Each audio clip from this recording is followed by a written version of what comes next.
don't know if I've actually done a Anatomy for Blu-ray for any imprint labels yet. Either way, this is Things to Do in Denver When You're Dead. I only just wanted to do a Anatomy for Blu-ray because I actually watched it, so that's cool. So let's kind of dive into it. So, Things to Do in Denver When You're Dead is a 1995 film starring Andy Garcia and directed by Gary Fleder, written by Scott Rosenberg. As it describes itself, when a powerful mob boss gives ex-gangster Jimmy the Saint one last job, it's an offer he can't refuse. But when someone gets killed, Jimmy and his partners are marked for death, leaving Jimmy just 48 hours to put things right. It's really interesting because I just saw, so packaging-wise, saw this poster and I'm like, I mean, it's an interesting poster, but the name is bloody good. Things to Do in Denver When You're Dead. That's a great name for a film. You got packaging there as well, so you've only got a few special features. You got a high definition, obviously, presentation, 1080p, and all the special features were done this year. So they've been nicknamed Things to Write in Denver, Things to Direct in Denver, Things to Perform in Denver, and Things to Design in Denver. Interviewing the screenwriter, director, actor Andy Garcia, and interviewing the production designer. So I'll be diving into those later in the video. So, standard stuff when it comes to imprint. You get your sleeve. This is for the limited edition releases, of course. And this is your alternate poster, which they did actually talk about in one of the special features. I think it was the designer, the production designer, talked about this poster, and he's like, it was like the European release poster, and how the film had already been out for a while, so someone had designed this for like the European release, and they were like, wow, this poster is so much better than the other poster, which is the main cover poster with Andy Garcia, because it's like, this actually gives you some kind of a idea of what the film's about. You get the more wacky titling. It's just a more interesting kind of thing. So, yeah, you've got your back and your spine, and then the inside is a picture of Christopher Lloyd's character pointing a gun. Ooh, there goes the disc. So yeah, not too bad with most imprints. Obviously, you get the clear acrylic case. Yeah, that's basically the whole gist to it. Spine 144 from 1995. So yeah. All right, what do I think about the film? For my film review, I actually liked it. I have to say that because it wasn't until after I watched the film that I found out that a lot of people compare it to Tarantino's early works, because it came out in 95, just after, a year after Pulp Fiction, and, a few years after Reservoir Dogs. So a lot of people were already comparing, saying like, oh, this is just a shitty version of a Tarantino film, with the smart, snappy dialogue, crazy character names. A lot of people compares it to Pulp Fiction, which I don't think is completely fair, because I didn't, realistically and honestly, I didn't notice any comparisons when I watched the film, and because I didn't know about the comparisons, and then after the film, I'm like, I mean, sure, I guess, like, the character names are a bit goofy, but it's like, at the same time, it's like, there's a lot of films that do that, especially noirs. You've got the elements of, like, a lot of people compare it to Pulp Fiction, which I think is inaccurate. At least Reservoir Dogs kind of makes more sense. It's about a group of guys. They go to do a job. The job goes wrong, and the job is a really small portion of the film. It's mostly the setup and the payoff afterwards, and how it affects them. And, like, sure, realistically, this film is much more Reservoir Dogs than it is Pulp Fiction. I don't know why. I guess because Pulp Fiction had come out the year before, everyone's like, oh, this is just Pulp Fiction, but bad.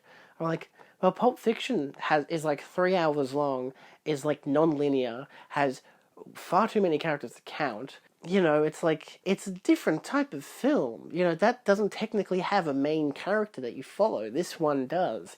So Reservoir Dogs, sure, but not Pulp Fiction. But anyway, I still think the film's pretty good. Like, it's got an interesting setup for the main heist job that they have to do, and then of course when that goes wrong, because it's still kind of black comedy as well, but when that goes wrong, this film kind of hits this like, now we're kind of dead serious, this shit's bad, it's bad for all of them, and then the rest of the film is basically you just are dreading watching them getting killed off one by one by of all people.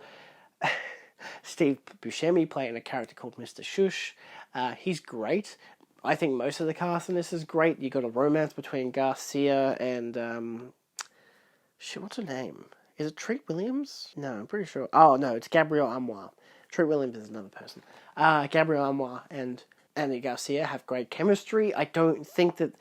I mean, even the screenwriter says that the romance isn't as well developed as it should be. Again, this is over like for them it's like a 3-day period, but for it still goes into a 4-day and the film is basically set over 3 days. Like, it makes it sound like it's set over 2 days. I don't think it is. I think it's more of a 3-day thing. You see them with their lives before the heist, then they do the heist, unless the heist is exactly that night, but it doesn't really seem that way. Either way, it's set up over a few days. But yes, I could see that the romance isn't as fully developed as it should have been, but because of the interesting dialogue, I think it kind of works. Like, it's got this kind of romanticism to itself. What else can I say? Visually, I loved it. I thought the cinematography was fantastic. The way they shot the film, the design of the film, the characters were interesting. Obviously, they weren't all good people. Christopher Walken in particular is great. For me, this film is a good... It reminded me more of King of New York this could be a good, watch King of New York, then watch this kind of deal. So I feel like that is a good double feature instead of Reservoir Dogs, which is basically almost the exact same film of this to some degree. Like, you can see a lot of plot structures, a lot like this film, but this film they go outside. In Reservoir Dogs they don't really, like for the second half of the film. I think I kind of enjoyed this more than Reservoir Dogs personally, but still I've seen Reservoir Dogs way too much anyway. The transfer is really goddamn nice. I don't know, it doesn't stipulate anything further being like a 2K scan or a 4K scan or anything, but it looks really good. There was very minimal amount of dirt. The grain structure was really nicely displayed throughout. And again, that really emphasized how nice the cinematography looked. Everything about it just looked nice. The audio sounded nice as well. I mean, I would listen to it with the 5.1 DTS HD surround sound. There was also an LPCM 2.0 stereo, but I just chose the 5.1, which I think the 5.1 worked better because obviously it spaces shit more out a bit more. You get more atmosphere out of it, especially during one of the key scenes, which is set during the rain. But also you get different musical choices, which I can understand. That is also another kind of, Tarantino also uses classic musical choices and stuff like that. I'm like, so? A lot of people do that. I mean, I guess maybe at the time they didn't. So, 20 odd years later, 30 years later, fuck, how long was 95? Almost 30 years later? Sure, I can understand that. But, I don't really think there's too much else to say. I gave it, my review, a 3.5 out of 5. I don't think it's... I don't know, it's one of those things of, because it's it has a feel to it that I don't want to, make it sound like it's a bad film. It's one of those things of, I kind of feel like now that having read these reviews of people saying it's just like a Tarantino film, then I'm, in this area of, fuck, I actually want to defend this movie. But it's does that mean I'm allowed to criticize it? Because it's I still think it's a good film, but I think it does have its, poor choices and bad moments and stuff like that. But for the most part, I really enjoyed it. It has a lot going for it. A lot of stuff is set up at the beginning.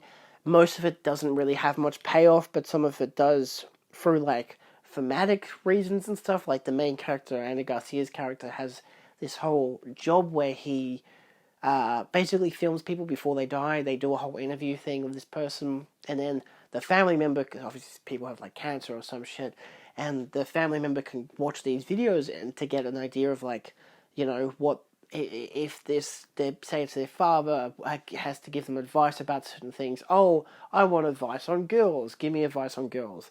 That kind of deal. It also kind of shows how some people are just kind of assholes. So that's kind of interesting. But they use stuff like that where they cut back the footage, or they have narrations of people talking about, the first time you fall in love, or what it's like to be, knowing that you're going to die soon. It's stuff that's thematically relevant to the mindset of the main character. And I think Garcia is fantastic in the role. I really liked his performance. So it's I think this all built up quite nicely. All the side characters were interesting. The locations were interesting. I just like the film, it feels shitty to be oh, fuck you, you're not Tarantino. I'm like, I don't give a shit. I think it's a good film. I hate the fact that culture can be like this to some degree where, you know, we're like, oh, this movie's so much of this and so much of that. It's nothing original. It's like, you know, maybe sure if I had have, you know, been thinking of Tarantino the whole bloody time, then I would have been like, geez, this film is just Pulp Fiction and Reservoir Dogs, but bad. I'm like, nah, I liked it. I was into it from the start. Nothing reminded me of any other film except for King of New York, only because Christopher Walken was in it. And that was just about his character. It wasn't even about the film. So, you know, but still, I think the transfer is good, sound is good, picture is good. The movie's good. I liked it. What do I think about the special features? So there are 4 special features. You've got Things to Write in Denver When You're Dead. This is the interview of the screenwriter Scott Rosenberg. All of these are about 15 to 25 minutes each. So you don't get an audio commentary, which is probably the only lackluster thing about the film, but you get these really well-produced interviews that are all like directed by the same guy. It's done by the same company who... I don't even know if it says what company did it. No, I don't think it stipulates. But you get all these 4 interviews done by the same people interviewing the guys, and they're really informative. So despite not having an audio commentary for the film, and it is a long film, it's what, an hour and 55? Yeah, I think the interviews are really good. They cover a good presence of like the making of the film, especially like all of them have this good development of like, you know, you get the interview of the writer and he's talking about how it was like his first professional script that he got to do because he'd only done like other like episodes for TV shows and stuff in the meantime, and then he came up with this idea and he was also dealing with the loss of his dad, so like that like was able to, I think that kind of helped the film in a way because it put in the element of, you know, talking to like getting all these interviews of the dead people before they die and stuff like that, like that all kind of built in quite nicely. But even he was saying how after when they were making the film, you know, they'd all seen Pulp Fiction. They were like, oh shit. So there was this element of course, you're watching these little interviews and they're talking about how not just the making of the film, the production of it, all these different elements like that, but also the factor of the post-release and them going to different festivals and some people loving it, some people hating it, some people being pretty mixed about it. For the most part, the fact that, you know, clearly Tarantino's other works have screwed his film over in a way, but in some kind of irony, the film was developed because, and was allowed to be developed because companies were looking for that. Like Miramax wanted a film that was similar to Tarantino's works. They wanted a fast-talking, snappy mob film, and they got that, and I think it's a good film.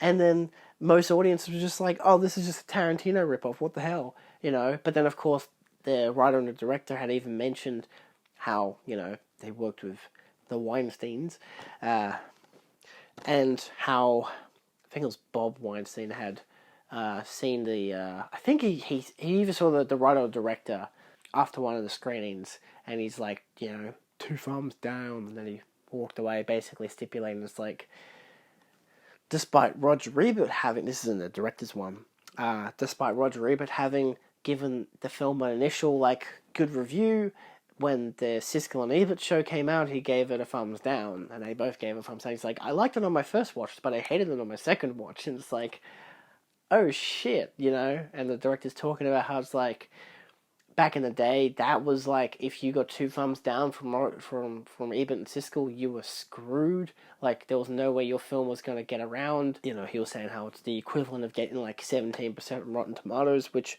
you look at Rotten Tomatoes for this film and it's got like 30-odd%, which is really shitty, I think. Because I think it's at least a 60 to 70%. So, but of course that's an aggregator, so it doesn't really matter. But yeah, the interview of the writer is really interesting. The interview of the director is quite good as well. He's a director who has come to do a lot of other films, and a lot of people will like, he wrote fucking Venom, didn't he? Oh, the writer did Venom. I can't remember what else the director did. The writer has done a lot of other films. I'm pretty sure the writer's done the writer did Venom. He did those 2 Jumanji films. There's stuff like that. So he's gone off to do other stuff. The third interview with Andy Garcia is interesting as well. I think they're all interesting. Of course, he's talking about playing his character and what it was like doing this and that and whatever, and they're like comparing it with scenes and like showing clips of the scenes and stuff, which is nice. The final one being about with the production designer and his experience making the film, and again he was talking about how there was the two different posters, this being like the international poster, and how it was a lot better of a poster than the main American poster, and how clearly the advertising for the film got people confused as to what it was about. And, you know, they all kind of have, all four of them have this kind of retrospective of like, you know, we'll talk about the making of the film and how great it was and doing this and doing that and all these different elements, like making the town, Denver's, you know, theater, their cinema into a porno cinema and stuff like that, and just for a day, and all these different elements.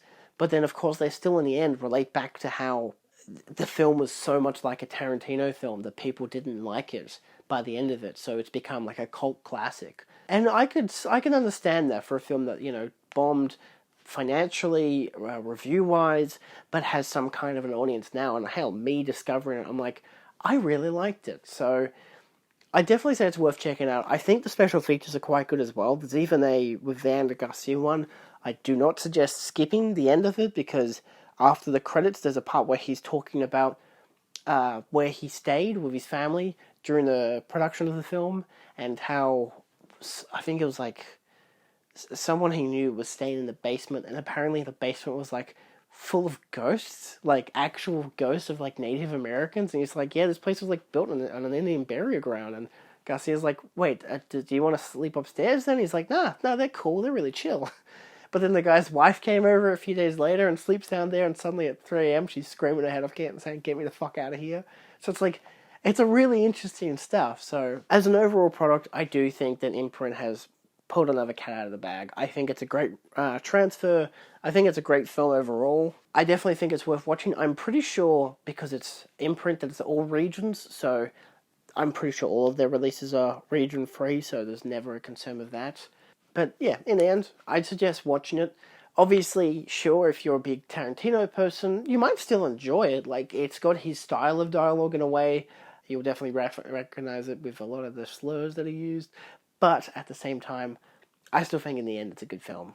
And that's all for now. Thank you for watching this Anatomy of Blu-ray. I hope I've kind of covered everything for you. But yeah, go check it out, and I'll see you next time on Collector Creations. Adios.